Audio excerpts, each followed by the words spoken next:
The words may have been zingers, but the delivery, was so unzingy, bro. I would just nah. I can't say the same for Darby Allin. Darby Allin, I'm starting to like on the mic. Even Darby though, like I'm getting used to Darby talking. That's why I'm cool with Darby, because like I'm getting used to him talking more. That's cool.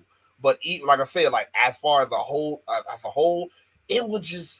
it felt like I was listening to 2 middle school kids, or 3 middle school kids just arguing, bro. No, but remember when you, yeah, I'm gonna say it. Remember when you was in the California clique? Oh yeah, yeah. You do a little dance, your friends back. You go, oh, you like, yeah. And then you waiting, and then you say something else, but again, the delivery is just not that good. It just felt that. It was like, and then look, I kid you not, you can't tell me you didn't tell the difference. Each zinger that they did, the crowd really wasn't popping like that for it. But as soon as you heard MJF music, that's it. That's it. Crowd just going. Crowd going in. Just going in. Just applause. That's all you hear. That's all you hear. That's all you hear. Going in. That's all you hear. That's all. As he said, yeah, good thing I don't care what you think, given that this crowd thinks that Britt Baker is talented. Britt Baker rip in Portland, in Pittsburgh. That was funny, hilarious. But he says, yeah, bring out the hat. Let's bring out a hat. We're going to have ourselves a tournament, a pillarment. You know what I'm saying? As Tristan says, so this promo exchange was kind of mid. I mean, they said some actual factual things, but just the delivery was off just a bit. You know what I'm saying? There was no personality in the delivery.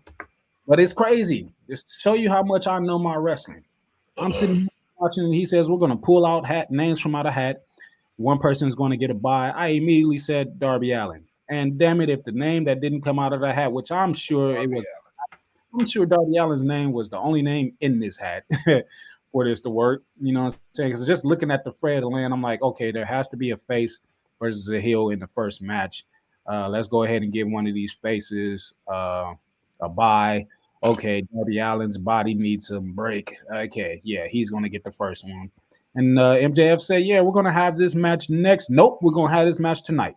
Going to have this match tonight. And the winner gets to go on and face Darby Allin. And the winner of that match will face me in Double or Nothing for the AEW Championship.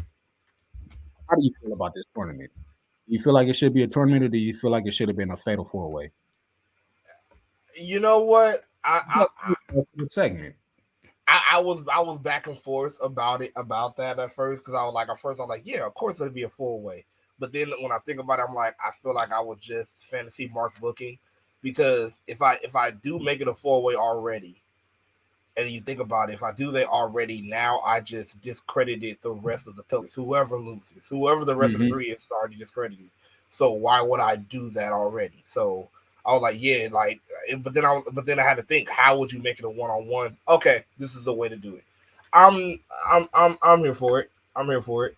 It's going to be interesting. Like it's clearly saying, right, and it's almost letting you know right now who they're saying the next person is. Because like now it's like, all right, clearly Jungle Boy ain't the next person. So you know the order of the line of who we think is the star. But yeah, exactly. So you selling yourself for this segment, like the promo and the MJF tournament reveal? Yay, nay? I'm a no sell up until when MJF came. All right. I got a no sell up until when MJF came. It was just and that was rough to start it out like that. You know, it dragged so much, and it was rough to start off the show in such a fashion. You feel me? And so I gotta give it a no sell. I gotta give that a no sell. But the match, I am excited for the match. I like the tournament seems cool. We saw the first part of it. We're gonna talk about it later. But yeah, that first segment, I gotta give it a. I'm a no seller simply for the fact that I was getting excited for a fatal 4-way that I'm not gonna get now. I still might get it, but I'm not gonna get it. So It kind of like took the steam out for me a little bit or whatever. We move on to the next match of the night, or the first match of the night, and we got the Outcasts, Ruby Soho and Tony Storm with Saraya by their side, and ooh, they got sexy green jacket. Would you leave Tony Storm alone? She got bangs now. Big old booty now. She got bangs now. She got bangs, and they look like Lindy Cindy Who. It looks like they all got the same hairstyle now. They all got bangs, or they all got bangs, and they all got buns. Banging buns, the banging buns, the banging buns, the banging buns, bun banging, bun. Which banging. buns are we talking about? Hey, they 3-0, so all the buns, banging all the buns, all the buns. Oh, you banging all the buns? Yeah, banging all the buns. All the buns? All the buns. It don't matter where the buns come from, huh? All right. Yeah, nah. Banging all the buns. Jamie Hayter comes out, AEW Women's Champion, to a nice little reaction, but it's Pittsburgh, baby, so you know they turning up for Britt Baker, and before they can make their way down the ring, they get jumped up on the stage or whatever, and the match is underway. They brawling all over the place, and I'm like, ooh, this fit to be one of those, you know what I'm saying? They've been going back and forth. I'm thinking to myself, and I'm waiting for this Britt Baker heel turn, but of course it's not gonna happen. Of course it's not gonna happen, as Not Trisha yet. says, them hoes from Whoville. No, That's terrible. They was getting down with the get down though. This match, it had a lot of action, you know what I'm saying? They were giving her that Bahu door. It's terrible. I will say that Jamie Hayter looked like she did legitimately get injured at some point in this match, which led to a different type of finish. This was a near fall right here. Who knows if this was the spot, even though her ankle looked kind of funky in that picture, but who knows what it is. It probably came out, and I'll probably see it in a little bit on what happened. But the match did end up being with the hometown girl getting that stretch out and getting them fingers in that mouth. And yeah, I knew I wasn't tripping. They all had the same hairdo. Look at Ruby and them. God, why'd you put How them did Ruby lollipops in do that hair? with the little? You know what? Okay, I'll give her some credit. Okay, you better come on. She choked that hair out to get it in them little buns. You better come on. She looked like the little. Yeah, nah, it was You know the little fillings on that little cartoon filling. She looked like the little cartoons. Look like one of them little joints from the Fairly Odd Parents or something.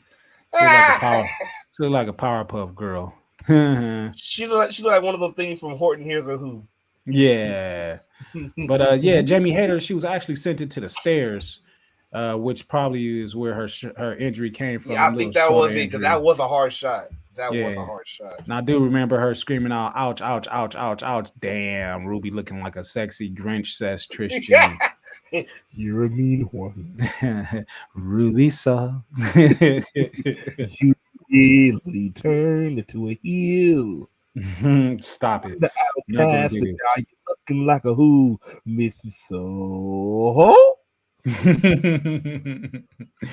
Shut up. You used to wear red and black, and now you're wearing green and black tights.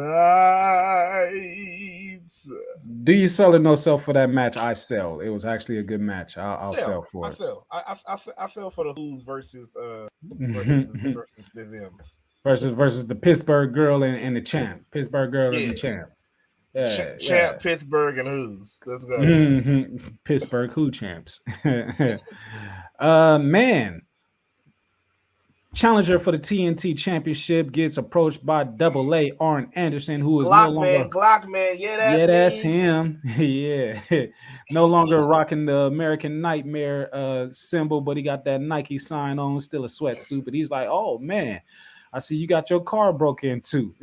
Yeah, they did a whole lot of childish shit, but you know what I'm saying? The shit that pissed you off was when they touched your championship, which I've been a champion my whole life. You know what I'm saying? You need some of that 4 horsemen tutelage on how to figure out how to get the job done and do these things. So you know what? I'm a be with you, and I'm gonna make sure that that you get the job done. You know what I'm saying? Said he was gonna be out there in Wardlow's corner. First of all, before we talk about the match, what happened later on in the show, how do you feel about this pairing of Arn Anderson and Wardlow? It's so fucking random. It's so fucking random. Like, where did Arn and his Glock come from? Like, no, he didn't pull it out until later. You know what I'm saying? I get it. I get it. He did kind of explain. He was like, all right, well, you know, like one 4 horsemen mentor taught me, which is it was Tully because he was in the Pinnacle. So I gotta remember that. He was like, told me, you know, you always need to have friends that are in the high places. So I got another 4 horsemen friend. I get it. That's where Arn came. I get that, but still, it was just like, what? Like, all right, I guess I gotta teach you some shit. Is Arn gonna be coming out? Is Arn gonna be coming out with the Glock every time with the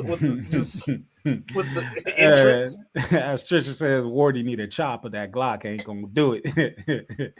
Get in the chopper. Grab the chopper. Get out. Grab the chopper. What did you have? You got the Glock. You got the Glock. Grab the chopper. What is the Glock doing? Elsewhere in the show, we heard a little bit of that "Carry On My Wayward Son." I hate that song, but everyone was singing that shit, singing that.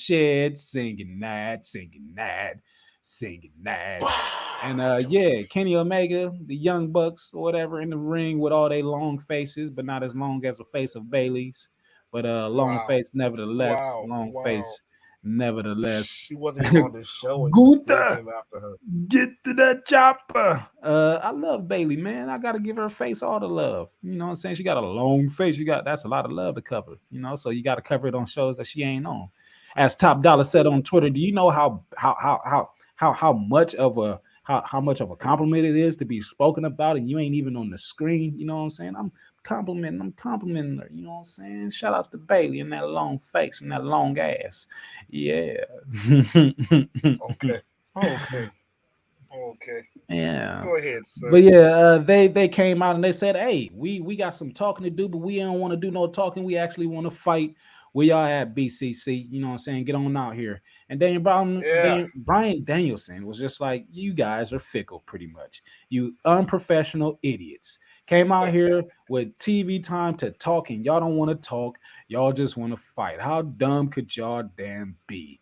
Y'all some idiots. And while he was talking up a storm, booyah, from behind comes the rest of the members.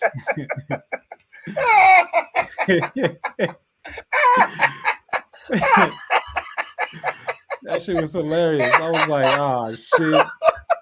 Amateurs getting their ass beat. That shit popped the fuck up. I love smart ass Bryan Danielson. It's fucking perfect. I love it. Like, what the fuck is wrong with you? You are a simple-minded idiot. What is wrong? Do you understand that? And he just make you so fucking mad. Just wasting time. Just wasting damn time.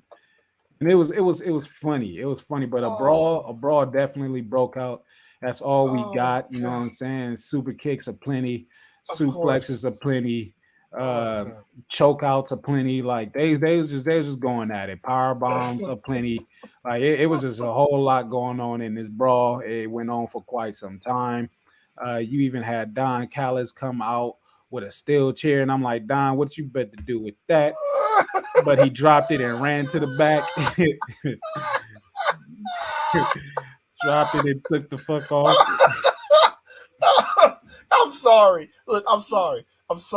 I don't mean to laugh, but I do. Yes, you because do. I get that this is supposed to be something serious, but I cannot take this shit seriously. I am so sorry. I cannot. I can't. Like between Kenny acting mad and it wasn't working out, like in the VTR shit, and now like him on the mic, now I'm ready to fight. To him even running up on Moxley, actually like swinging, and this shit did not look like an actual fight. And I was like, yo, what's going on? At all. So As Trisha like, said, Kenny falling out of the ring looking like we'll be right back. It was bad, man. It was bad. I will say that much. I will say that much indeed. Yo, like, hey, like, yo, who tell? Like, somebody got to be back there telling, like, yo, hey, yo, we got to do better. Hey, just fight. Just fight all over the place, roll around, stuff like that. Just do it.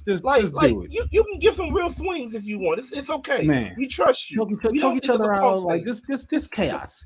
Chaos is what we need here. Chaos, like is real everything. Chaos though. Like don't give me none of them fake.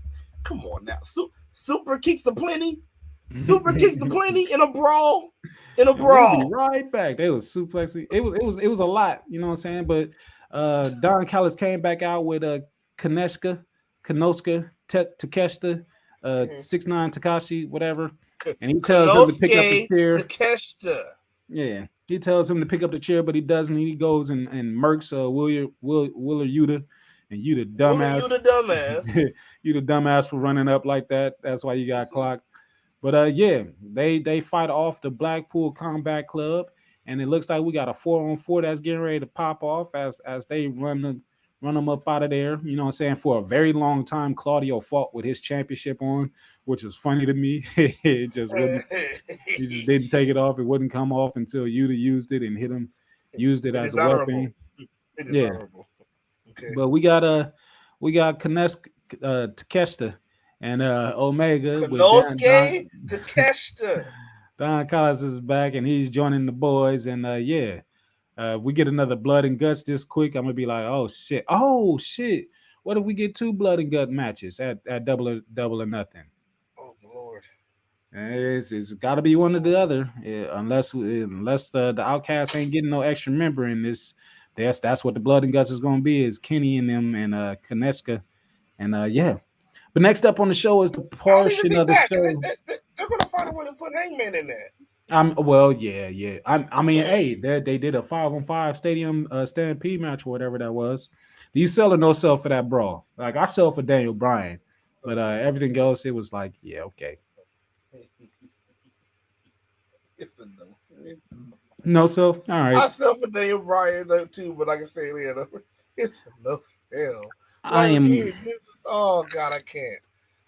I am more than sure that the outcome of this match was a no sell for you, but we got Powerhouse Hobbs defending his newly won TNT championship in a rematch. His newly won. And I'm like, oh, damn, he done fucked around and got a championship reign before Ricky Starks, but Ricky Starks was the FTW champion, but people don't respect the FTW championship enough to count it as a reign, but I ain't going to get into that today. What we getting into today is this reign that was so short-lived because he was defending against former 2-time TNT heavyweight champion, you know what I'm saying, television champion. He lost to Handsome Squidward. Yeah. Handsome Squidward. He lost to Handsome. Mad that you calling another grown man sexy. I mean handsome. Hey, work for a cartoon octopus, but a grown man is something. He looked just like Handsome Squidward. Something. It was a lot going on in this match. Swanton bombs and clubbings and everything. It was a very hard hitting match. Yeah, Glocks indeed. As QT Marshall kept getting involved, and Arn Anderson was just like, bro, I'm about to shoot your shit. For sure. Before that, yeah, bang. QT was like, I don't want none of that. He ran outside of the ring and ran into a super kick, a very random ass super kick from Penta. You know what I'm saying? I was just like, okay, this happened for reasons. He gets back. No, because they're supposed to continue that off of from when they faced the Lucha Bros at Ring of Honor for Battle of the Belts, and they come on, spare me for. So they did some underhanded shit and all that. Yeah. As Trisha says, big meaty men slapping meat with a Glock. With a Glock. That is a dangerous meat slapping contest. Pause. Pause. Please, Arn. Please put the Glock away, Arn. Put it away. You see how excited that dude is in the front row? Yeah! The Glock! The Glock! Look at the man. Hey. Look at the man behind him to the right, like, oh my God, he's got a Glock. You know what? Hey, we do talk about how people are able to get objects over. Let's give Arn some praise then, because he was able to get this over. Who the other than Bullet Club, nobody else was able to get this shit over. What was this? Like nobody other than if you was not in a gang, you didn't do this. Now you over here, Bullet Club or Arn Anderson Glock. To catch this heat, like, I got a long Glock. You finna catch this heat. Yeah, be more scared of my Glock. My Glock, yeah. Pow, pow, pow, pow. Put Arn's up. Put Arn's Glock up. All right. What's Arn's Glock? Arn's Glock look. Arn Glock look. He got a limp Glock. I know though how Glocks can be limp. But I'll tell you what wasn't limp. Motherfucking old school enforcer AA DD motherfucking T.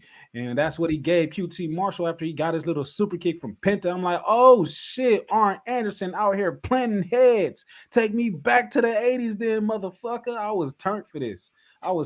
It made my old ass excited. I was like, yeah, hell yeah, getting to see. And it wasn't, I was expecting a spine buster, but a DDT, man, it's been so long since we seen Arn Anderson DDT. That shit made my heart smile.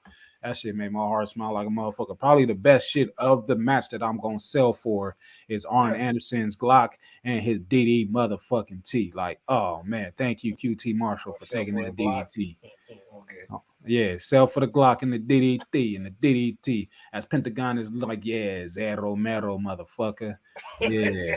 Yeah, take that DDT. In the back, Addison like, Penta says. Take the DDT. But yeah, in a very surprising fashion or form, you know what I'm saying? The Powerbomb Symphony happens, you know what I'm saying? 3 of those, and the velocity of the impact, as you can see in this picture, 3 of those put down Hobbs, and Hobbs got his shoulders pinned to the mat very, very, very questionably. Pause. Yeah. Like, nigga, like this is so like poor Hobbs. Like you lost in the worst way possible, bro. Yeah, the like, big meaty meat was no longer slapping meat; it was laying on top of it. You know what I'm saying? Just slapped on top of the meat. Like what's going on? Just, you know what? Let me put my meat. Let me put my meat on you. I'm doing this, man. I can't. Now, here's my question: did Sammy Guevara also become a 3-time TNT champion? So now we got 3 of them. We got Cody, Sammy, and Wardlow, because Wardlow is now once again your TNT champion for the 3rd time. And I don't know what the fuck is going on here, because I was never into Wardlow as champion, but it's so transitional. It's so fucking transitional. And then when you get the champion that literally everybody been wanting and ready for as a heel and all, you just cut his reign short on some bullshit. Like, do you think we get another title change at Double or Nothing? Like, are they going to really do that? And I think if we do, like, cool for Hobbs, he become 2-time, but then it's like, hopefully it is Hobbs. But it's like, okay, cool, now you come 2 times. But then, like, damn, like, this interchangeable ass title is becoming to seem real 24/7 title-ish without the running after it. But, like, just changing. I'm like, here's the thing. Hobbs might not even get a rematch, because after the match, you got Christian and Luchasaurus. Like, yeah, what's happening? I'm saying. You got Dino Douche over here looking like the Red Ranger. You got Dino Douche looking like the red Dino Ranger over here. That's the Velvet Ranger. You see that Velvet? Oh. It's purple. The Plum Ranger with a little bit of red. The Crimson Ranger. Like, yeah. I don't know. So no sell for the title change and the happenings afterwards? Yeah, it was still. The crowd didn't pop. Did the crowd pop? I didn't pop.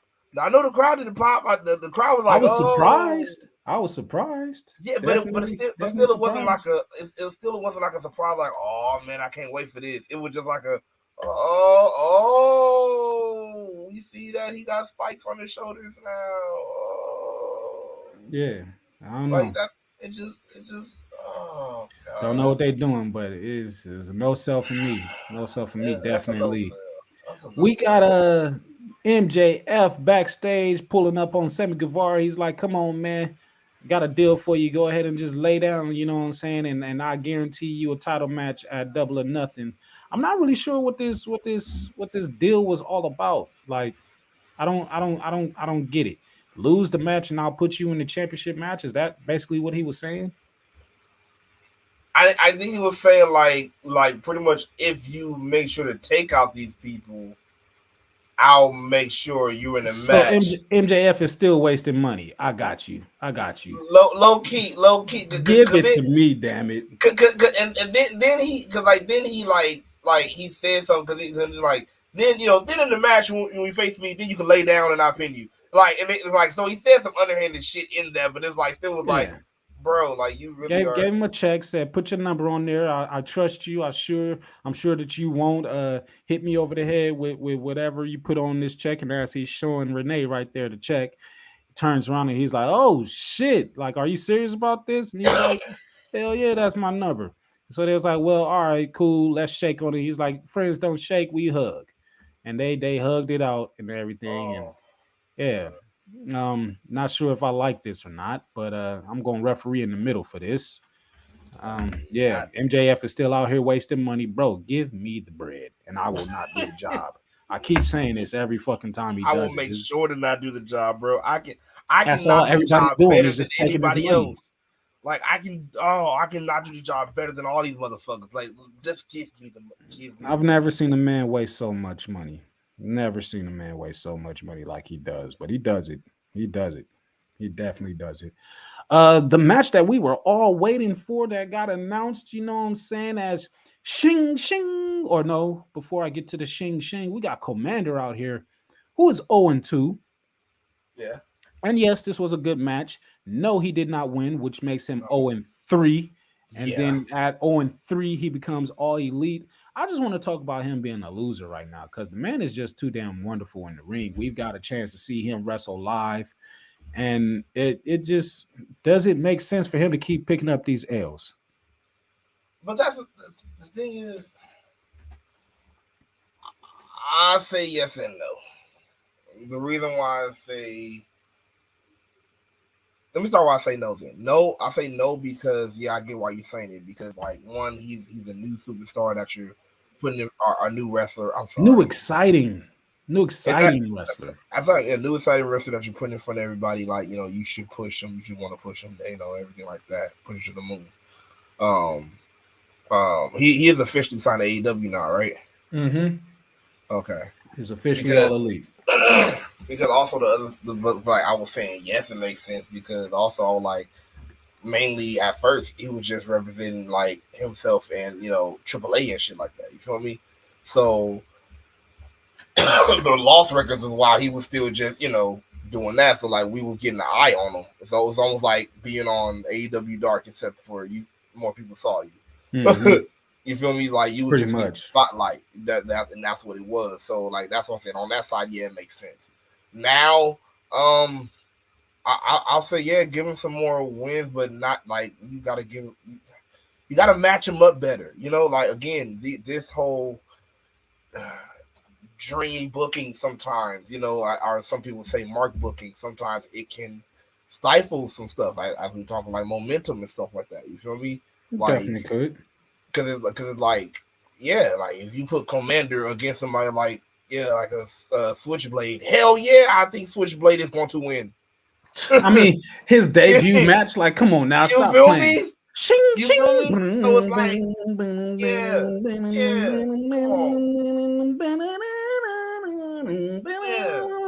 the gold era of Bullet Club, like, stop playing. There was no question in this world. This was just supposed to be like, hey, this is a good match, and this is all this good match is gonna be. It's gonna be a damn good match. It's gonna be a damn good match. And that's what it was. I'm not mad about the match.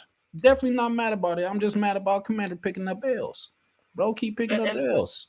And like I said, and Jesus in the house says, "What's the word?" Red Cups up to you. He's over here talking about Commander being a loser when he shouldn't be losing. You know what I'm saying? You know what I'm saying? Yeah. I mean, he should have lost this match because I mean, it's Jay White. Come on now. But it's time to put him in the right picture now. Like start putting him in the TNT picture. Start putting him in. You know, yeah. They started. Yeah. Go ahead. No, I'll say, or get him in Ring of Honor, but get him somewhere where he can have. Yeah, I mean, now that he's all elite, perhaps he will start picking up wins. But, you know, they started off with a handshake, you know, code of honor. But after that, the match just, man, my guy Commander was flying all over the place. Everything. At first, you know, Jay White wrestled a good match to where Commander couldn't fly all over the place as he was trying to, but eventually he got to it. Commander did this dance on the ropes, like, I was just like, bro, how the hell is you doing this shit? Like, how is it happening? But Shawn Spears is at ringside being a heel, but I guess he's a face, but I'm not understanding what's going on here. No, he's a face. He's got now. I mean, he's cue carding like he's a heel, though. You know what I'm saying? Giving grades about spots and stuff throughout the match. But notice who he gave the grade to and what he graded. Yeah, which got his ass mollywopped. Yeah, he's a face. got him mollywopped for it afterwards or whatever, you know. So I guess I'm here for it. He's gonna be helping out Ricky Starks, or Ricky Starks gonna be helping him out as he ran down for the save.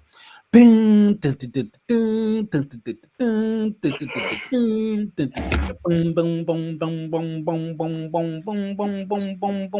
boom, boom. I love Ricky Starks, man.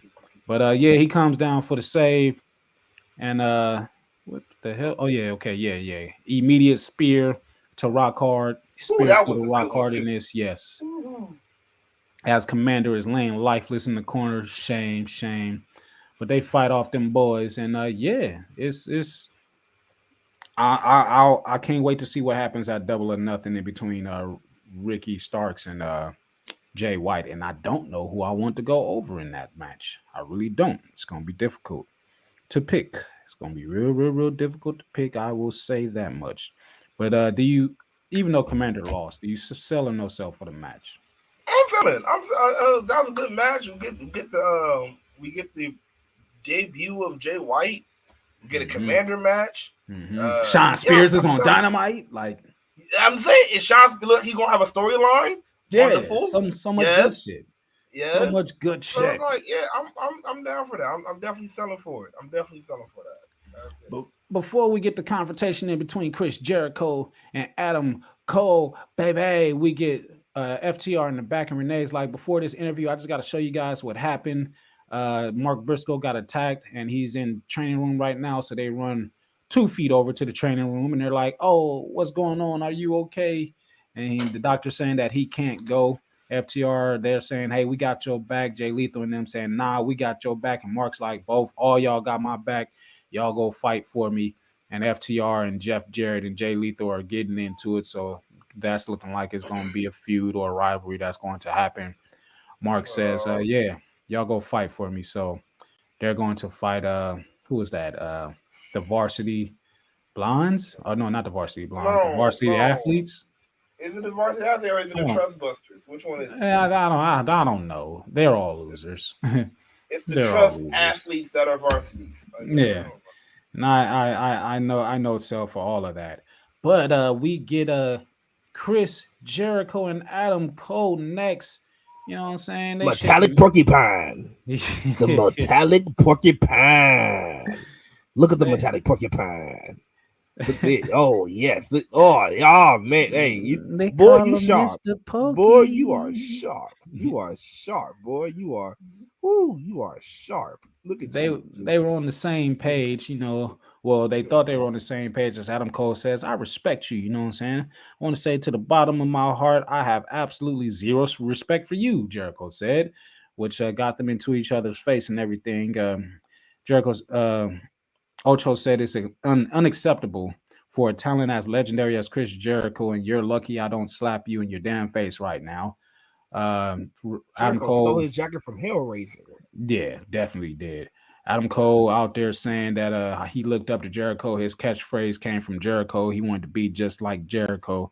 You know what I'm saying? But yeah, energies got mixed up and a I fight think those started. spikes are plastic. They gotta be. They gotta be. But the spikes didn't fall off when he gave that Judas effect that one time. And they ain't fall off here neither, so they can't be. But Adam Cole started putting the boots to Jericho in the corner, which led to Daniel Garcia coming out and they started putting the boots to Adam Cole. You know what I'm saying? And it just turned wild after that because nobody but Britt Baker came out for the save. And I'm like, Britt, what is you? I know it's Pittsburgh, and what is you doing though? Like, what's going weird. on, babe? Yeah. What's going on?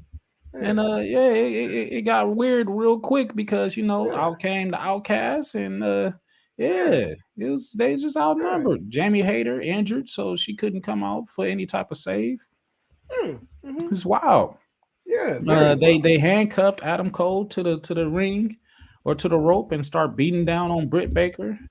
And it would have been better if Jericho would have beat her ass with the kendo stick. Because there's a whole lot of shit that it would have been better of doing. First, okay, here's the thing. I get what they were trying to do. Good effort. Okay, cool. Now here's why I failed. First of all, you have Britt come out. Okay, cool. Get it. You're playing the concerned girlfriend. Okay, wonderful. Where is the bell ringing? Where is the security? Where is the ref saying no, stop it? Where is any of the urgency? There's no urgency. You just all you got is just the Outcast. Then with some suck ass kendo shots. I ain't even gonna lie. That too. And like I said, in that too, because hey, no shot to Sriracha, Tony Thatcher, but like. As soon as she gave her the kendo stick, it was a little bit softer hits, them kendo shots didn't it felt like nothing to me. But I get what they were trying to do. It just didn't go over as well. I mean, get a chair and well on her to death. Make it look better. Make it more believable. So it didn't deliver the way it was supposed to. It really didn't. It really didn't deliver.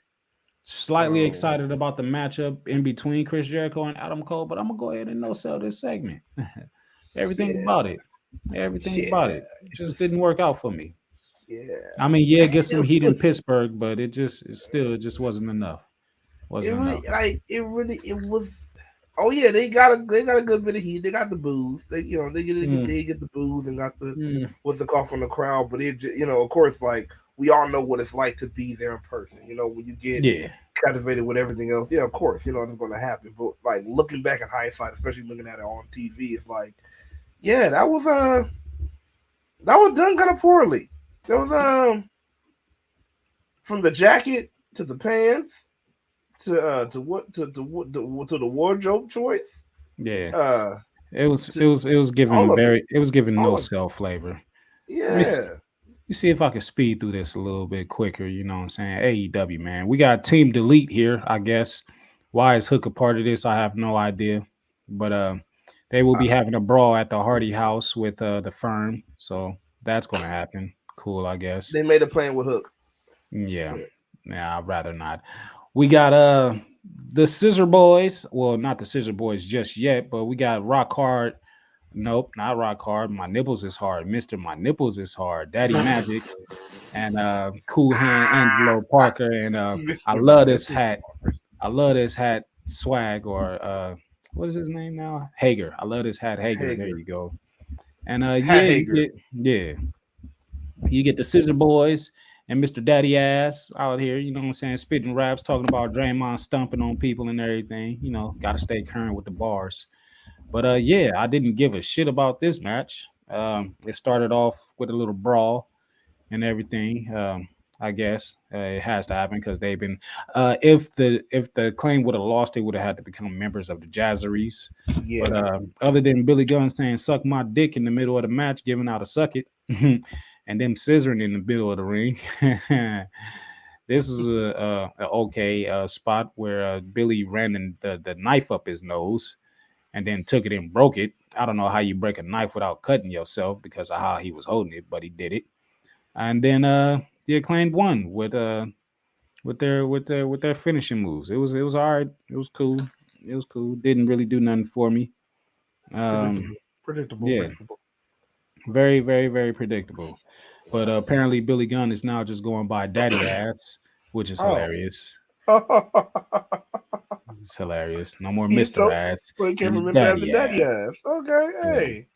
You sell or no sell for that match? I'd no sell. I didn't really give a shit. No sell. Again, this Dynamite was set up very. There were portions. There were portions. Yeah, it was. Yeah, as I run through the main event, like a lot of stuff happened. It was an okay match.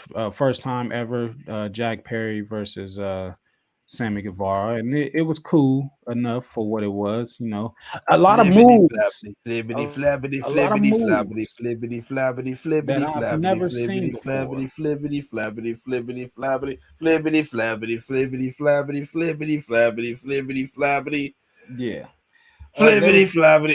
There was that flippity floppity Canadian destroyer that Jack Perry did off of the ropes onto MJF, which is cool. And I mean, not MJF, Sammy Guevara. And Sammy Guevara busted out with a move that I've never seen before. Very, very interesting. But yeah, it was your basic flippity floppity, flippity floppity, flippity floppity, flippity floppity. This is how it ended though, with MJF coming out and getting off with that diamond ring or whatever, busting Jack Perry in the mouth. And was it actually a count out that took place? Yeah, count out that took place because Jungle Boy almost got back in the ring, but MJF pulled his ass right back out. They got the count out as Darby Allin was watching from afar and disappointed in what he was seeing, but he wasn't going to get involved in it none whatsoever. And MJF and Sammy Guevara celebrated together like they was the best of friends, the three best friends that anyone could have, the three best friends that anyone could have. It was interesting. But you sell or no sell for that main event for AEW Dynamite?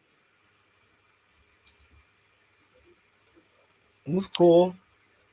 That sounds like a no sell. I fell for it. It was good. It was I'd sell. I give it a sell. I give it a first. It was the first time ever, so that's always cool. I love that they're still pushing the other pillars, so that's cool too. Like I said, I just feel like what you did. It looked like it is just showing us who's gonna be next in line. So it's definitely not gonna be Jungle Boy. He probably gonna be last in line. We're gonna see. Probably either gonna be Darby or Sammy. So yeah, it's got to be one or the other. That'll be one or the other. Do you sell or no sell overall for AEW Dynamite, or are you in the middle? It is a hard no sell today, bro. It is a hard no sell, bro. Like it just too much stuff fell dry. Mm-hmm. Like it like I said, especially like it was a bad choice starting with that promo. Yeah. It was a bad choice, bro. Like it took a lot to get me into any type of excitement after that. You feel me? Because it was like it took so long, so fucking long, bro. Too damn long, dude. It sounded like you know what it sounded like. Like if I close my eyes and listen to them talk, it sounded like each of them like got like a script out their pocket and said, "Okay, my turn." Okay. My turn. Okay. Sammy Guevara.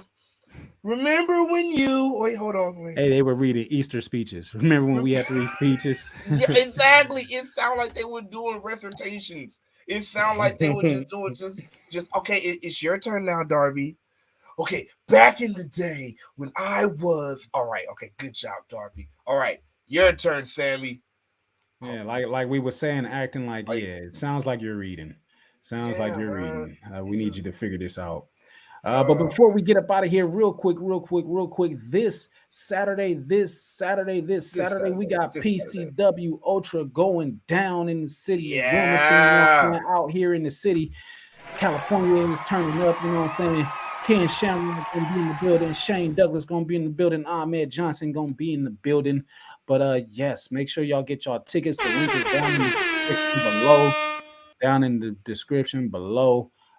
Classic is gonna be there in person, so make sure y'all get there, take pictures with your boy, get to meet your boy and everything. Y'all gonna catch me on the next round, as I will be on my way, or I will already be in Las Vegas for this Las Vegas Black Film Festival. Yes, indeed. Shout outs to Rider for Life. We doing big things. It's going down this weekend. I even entered myself into a competition, and I might just look at you. yeah. Last minute, little acting joint, you know what I'm saying? Little acting showdown. So we're gonna see what comes of it, you know what I'm saying? The spirit just left. But yeah, it's gonna be turned up. But PCW Ultra, man, they're gonna have themselves a damn good show. So make sure y'all are there for that. Real quick, we're gonna go through these matches and I guess give a prediction on who we think is gonna win and who we not think is gonna win. You know what I'm saying? Just real quick. So we got Myron Reed taking on Byron Keith. Both of them, I believe, making their PCW Ultra debut. Who you picking? Myself, I'm you know what? I'm giving to the young goat. The young goat's gonna get it. Brian Keith is about to give a good match, but I feel like for his debut, no, actually, it's both their debut. No. Brian Keith's being both their debut, right? Yeah, so, I believe so. Yeah. Okay. So you know what? I think Brian Keith is such a hard hitting guy, man. Yeah. You know, I'm gonna get the young goat. Boomaye all the way. Boomaye. Indeed. My pick is for Myron Reed as well. We also got Jay Style on him, Jay Vidal making his return to PCW Ultra after losing that Ultra Lightweight Championship, and he's taking on Matt Vandergriff. Who you got pulling out this victory? I don't know, man. You know, I might go. I'm going Jay, but I'm a little bit skeptical because you know Jay has been. I don't know, man. It seems like he's been ducking Vandergriff, man. What you think? I mean, hey, maybe he might cheat to win. You know what I'm saying? Over here in PCW Ultra, he's kind of been like a little bit of a tweener, almost a face, depending on who he's going to be going against. But I'm picking Jay Vidal just because, you know, style on him, Jay. You know, I can't never get up off that. You feel me? So that's what it is. Here's a match that I think we might be split on, and it's interesting. But we got Class taking on Grizz Brody in a rematch. Who you got winning? Looking as they might make this a feud, they might give this one to Class. Oh, okay. Well, who you giving it to? They might give it to Class. I want Brody to get it. I want him to get it. I want him to get it, but I think they might do a rubber match. So they might have Class get this one. No disrespect to the Brody, you know what I'm saying? It's always. But I will say this. I'll put this prediction up. If Class disrespects another legend, Brody's getting it. I mean, we got enough legends in the house. Oh, could be Ken Shamrock now that we think about it, because last time he got off on the wrong note with Chavo Guerrero, and we saw where that led for Grizz. So maybe that could be the ongoing story is, and then okay. You know what? I changed my pick. Maybe Grizz is gonna go ahead and pick up that victory. You know what I'm saying? Maybe he's gonna do that. I'm gonna give him my vote. You know what I'm saying? My vote of confidence. You got it, brother. We got Devin Reno taking on Kevin Cole. What you thinking? Kevin Cole look like he's a savage. Just to be a man of difference, I'm gonna go ahead and I'm gonna pick Devin Reno. You know what I'm saying? I go with Kevin, you go with Devin. All right. Yeah, just to be a man of difference. But I do deep down feel that Kevin is gonna pick up that win. No shout outs to your GFY club, stupid old Mr. Stanley dumbass Logan. Well, you see him when you pull up, just smack me in the mouth for me. Tell him that was from me. Yeah, Max said smack you and just get look. When you walk up to Logan, just said Max said smack you and give him one of these. Just give him one of them real quick for me. I will give you my medical bills, right? and when if you let that midget put pause on you, that soccer watching, I will give you my medical bills. I don't know who he knows. I don't know what faction he might be in now. I don't know what. It's gonna be a 3-on-1 pack out if you might do that, and you might have to see Kevin Cole. So you know it'll happen. See now, yeah, I'll give you my medical bill. Our girl Viva Van will be defending that Ultra Women Championship against Kylie King, making her PCW Ultra debut as well. You know what I'm saying? Tag team champion, Impact, right? Impact tag champ. Yeah. Yeah, she'll be making her debut. Who are you picking in that one? I'm staying with Viva, man. I'm staying with Viva. I think she's still rolling. Look at my face. It's Viva all day, baby. Viva all day, baby. Viva all day. All day. Hey, Viva, man. I'm mad. I ain't gonna be there to see baby Viva. You know what I'm saying? Do her thug. This will tell her I say, ow. I made sure to not do that. And of course, we got the main event of the night, sponsored by your boys right here at Smart Psychology Podcast. We got Moose.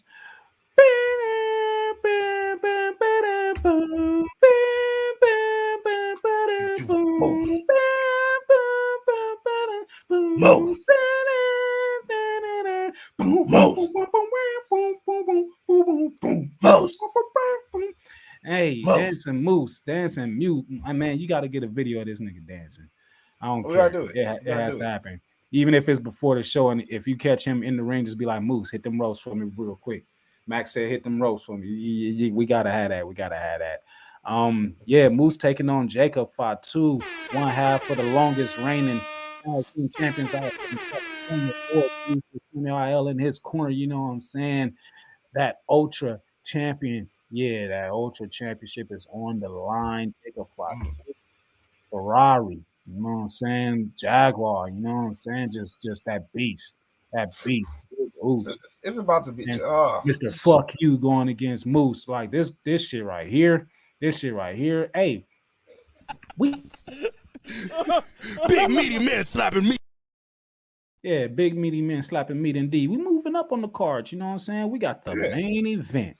We got the main event sponsored by your boys right here. I think we are both on the same side as we picking Jacob Fatu to go ahead and retain. You already know Jacob all the way. Go ahead and retain. But it's definitely going to be a matches match. Definitely going to be a matches match. If y'all are in the city, make sure y'all get y'all ticket. Make sure y'all pull up on PCW Ultra and make sure y'all in the house because it's where you need to be. You know what I'm saying? It's real close. It's up personal. You know what I'm saying? The action is right in your face. The atmosphere is wild and crazy. We always appreciate every show that PCW Ultra is putting on. Always appreciate that relationship that they have carved out or that we have carved out with them. Man, it's going to be a show. Make sure y'all get y'all tickets for show. But I think that's all that we got for this episode. Yes, indeed. Smart Psychology Season 2, Episode 90. 90. Showing Spears number away from the triple digits. 10 away from 100. So, you know what I'm saying? I'm gonna get some things configured in this brain of mine and see what we could do for show 100. You know what I'm saying? So that it's a big time event. You know what I'm saying? I don't want to do it too big because, you know what I'm saying? When the summer comes, when the summer hit, we're going to hit that 1 year mark. And I definitely want to do something dumb big for that. But you know what I'm saying? The focus is on that 100.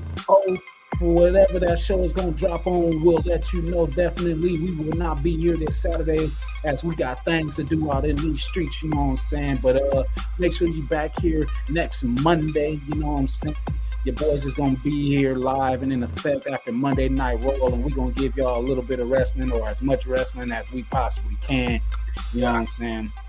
We got to make these fast counts a little faster, man. I know we be wanting to talk about shit, but we got to make it a little bit faster. So, you know what I'm saying? We going to figure it out. But yes, sir. Y'all already know who I am. But in case there's anybody out there that does not know who I am, the value that allows you the opportunity to roll with me. You see the money, you see the crown. Yes, indeed. By way of Montez Ford of SP, Street Profits, Smart Psychology. Ooh, the man right here, the founder, the CEO of this show right here. And it's time for y'all to get up out of my ride, you know what I'm saying? King Mac MILLI, I got some places to dip off to. Vegas, here I come what it do. But I ain't leaving y'all by yourself. Y'all gonna have to stand outside my guy's office because the door is closed and the blinds is flipped over on y'all as well. But he goes by the name of... It be your boy, man, the change of the K to the LASSICK, man. Yeah, Mr. Smark himself. Man, I am ready to call it a night, man. We talked enough wrestling. We did due diligence. Now, same Smark time, same Smark channel. It's gonna be on Smark Monday. But hit those links, man. Make sure y'all hit these links. Follow your boys on every social media outlet that's available on them link trees. You know what I'm saying? Tell your friends. Share this thing all around the place for everybody that was in the Smart Club. Red cups up to you. For everybody that's listening, wherever you at in the world, red cups up to you. For everybody that's going to be viewing us and checking this out, whatever time y'all going to be doing that, red cups up to you. We appreciate y'all. We thank y'all. We love y'all. You know what I'm saying? Get psyched. And join the Smart side. You know what I'm saying? Make sure y'all does that. Make sure y'all do that. Subscribe to Smart Psychology Podcast on YouTube like you see on the screen and everywhere else up in this thing. You already know what it is. Follow and listen to us on Spotify, Anchor, Apple Podcasts, Amazon Music, and iHeartRadio. You figure deal me. Comment, like, share on every platform, and just GPJTSS, baby. Get psyched and join the Smark side, and we're gonna go ahead and leave y'all like this. Thank you. Fuck you. Bye.